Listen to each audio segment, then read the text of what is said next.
এখন এখানে আমরা কতগুলো গরু রাখতে পারবো এটার একটা হিসাব এবং কত টাকা কি খরচ হয় এই ঘর করতে। এই হচ্ছে আমাদের কামরাঙ্গা, আর এটা হচ্ছে বিট লবণ বানাইছি, এটার মধ্যে মরিচ আর লবণ আছে। মনে হতেছে 2-3 কলস পানি খেয়ে ফেলা যাবে। ও ওরে এদিকে কাঁচা। আসসালামু আলাইকুম। আজকে প্রায় 1.5 মাস হয়ে গেছে আমরা এই জমিতে ঘাস কাটতেছি, ঘাসই শেষ হয় না। হ্যাঁ দেখেন ঘাসের অবস্থা, আমি আপনাদেরকে একটু দেখাই ঘাস কি পরিমাণ লম্বা হয়েছে বা বড় হয়েছে। এই হচ্ছে আমরা এক একটা আটি পাচ্ছি আর কি। হ্যাঁ আর ঘাস হচ্ছে পড়ে গেছে এখান থেকে। এই যে দেখেন একটা ঘাস, এই যে ঝড় হইতেছে না, মাঝে মাঝেই তো ঝড় হয়, এই ঝড়ের কারণে ঘাসগুলো হচ্ছে পড়ে যেতেছে আর কি। পড়ে যায় আবার এরকম সাপের মতো মুড়াই টোড়াই আবার আর এক দিক দিয়ে বেরোয় আর কি। হ্যাঁ যে কারণে ছোট থাকে না, বড়ই হয়ে যায়। তবে এইভাবে পড়ে গেলে ঘাস কাটতে সমস্যা হয় আর কি। হ্যাঁ আমরা এই সিজনে বিশেষ করে কুরবানির আগে প্রচুর পরিমাণে ঘাস লাগছে আমাদের, যেহেতু গরু ছিল, এখন তো কম, কিন্তু ওই সময় তো অনেক গরু ছিল। তারপরেও ঘাস আমরা এখান থেকে কেটে শেষ করতে পারতেছি না। এখানে কিন্তু মোটামুটি প্রায় 15 কাঠার মতো জমি। হ্যাঁ যদি আমি শতাংশ বলি প্রায় 40 শতাংশের মতো, কিন্তু ঘাসই শেষ হতেছে না। দেখেন এই যে কী মোটা হয়েছে এক একটা, এই দেখেন দেখছেন এক একটা গোড়া কী মোটা।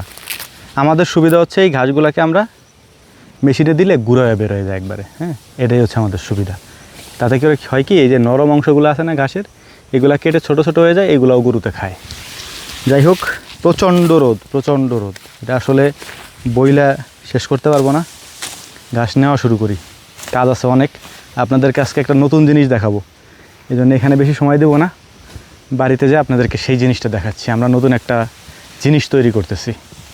বিসমিল্লাহ। বাবা রে বাবা, বাবা রে বাবা, কী ওজন! মনে হতেছে 2-3 কলস পানি খেয়ে ফেলা যাবে। আলহামদুলিল্লাহ আমরা ঘাস টাস কাটে অনেকক্ষণ গল্প গুজব করে আসছি, কারণ বৃষ্টি হয়েছে মাঝখান দিয়ে একবার।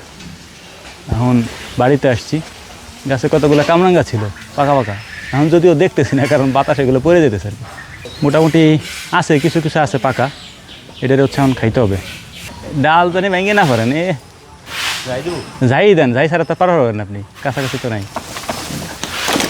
ও ওরে এদিকে কাঁচা, কাঁচাটা পরে কে, এই যে এই ডালটা যাই দেন, এই যে এইটা মোটামুটি পাকা আছে। এটা একেবারে ভাবছিলাম পাকা ছিল একবারে অনেক, কিন্তু বৃষ্টিতে সব পড়ে গেছে গাছে অনেকগুলা। এইগুলো মোটামুটি পাকা আছে। এটাকে এখন ধুয়ে নিই ভালো মতো, দিতে হবে ভালো মতো, গাছে ছিল তো। এই কামরাঙ্গারে আমরা এখন মা খাবো, একবারে পিওর কামরাঙ্গা। মাঝে মাঝে আমরা পারি গাছ থেকে, কিন্তু খাওয়া হয় কম। মোটামুটি এই হচ্ছে আমাদের কামরাঙ্গা, আর এটা হচ্ছে বিট লবণ বানাইছি, এটার মধ্যে মরিচ আর লবণ আছে। এটা দিয়ে নেই ভিতরে। বিসমিল্লাহ। গ্রাম কি আসতেছে বাবা মরিচের, এটার টেস্ট হবে সেরকম ইনশাআল্লাহ। লবণ, মরিচ এবং কামরাঙ্গা নেন।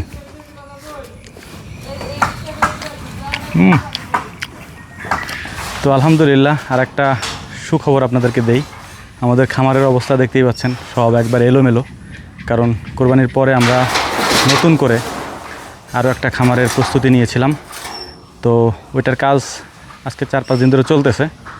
কারণ আমি আপনাদেরকে একটা জিনিস বলি, সেটা হচ্ছে যে আমাদের আসলে জায়গা নেই, মানে দূরে আছে, বেশি দূরে আমরা যাইতেও পারবো না গরুর খামার নিয়ে।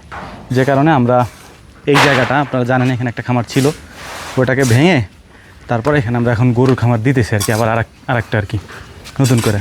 এখানে আমাদের মূলত এইটা হইলে হবে 4টা আর কি, পিছনে একটা আছে, এই হচ্ছে বড়টা, এই একটা, 3টা, আর এইখানে একটা। শুধুমাত্র জায়গা সংকটের কারণে আমরা দূরে যাইতে পারলাম না, এখানেই করলাম। এবং ইনশাআল্লাহ এখন এখানে আমরা কতগুলো গরু রাখতে পারবো এটার একটা হিসাব এবং কত টাকা কি খরচ হয় এই ঘর করতে, এটা টোটাল একটা হিসাব আপনাদেরকে দিব ইনশাআল্লাহ। এটা শেষ হইলে, মানে বুঝাইতে পারতেছি কিনা জানি না, এই ঘরটা করতে কত টাকা আমাদের খরচ হয়, কতগুলো গরু আমরা রাখতে পারি, এবং এটা ঘর কমপ্লিট হওয়ার পরে আপনাদেরকে জানাই দেবো ইনশাআল্লাহ, যাতে আপনারাও একটা আইডিয়া নিতে পারেন। আর এখানে সবথেকে গুরুত্বপূর্ণ আমাদের যেটা থাকবে সেটা হচ্ছে আমরা এই খামারের ভিতরের গড়া বা তাগাড়ি যেটা বলি আমরা, হাউস, এটাকে আমরা করব গোল সাইজের, যেটা আমরা আগেও করতে চাইছি, পারি নাই, বাট এবার ইনশাআল্লাহ এটা আমরা করবই। হ্যাঁ এবং আমরা যেহেতু আপনাদেরকে আগেও দেখাইছিলাম যে গরু আনতেছি, এখন গরু রাখবো কই, তাই না? আমাদের এই ঘরটা ফাঁকা আছে, আমরা 2-1 দিনের মধ্যে এটার মধ্যেও গরু নিয়ে আসবো। মানে যে কটা ফাঁকা আছে এটা ভরে ফেলবো। আর এইখানেই শুধুমাত্র আমরা হাড্ডিসার গরু বা 3 মাসের প্রজেক্টের গরুগুলোকে আমরা এখানে লালন পালন করবো ইনশাআল্লাহ। এখান থেকেই আপনাদেরকে আমরা দেখানোর চেষ্টা করব। তো আমাদের জন্য দোয়া করবেন। আর এটা ফুল কমপ্লিট হলে এটার হিসাব আমি আপনাদেরকে দিয়ে দেবো ইনশাআল্লাহ। আসসালামু আলাইকুম রহমতুল্লাহ।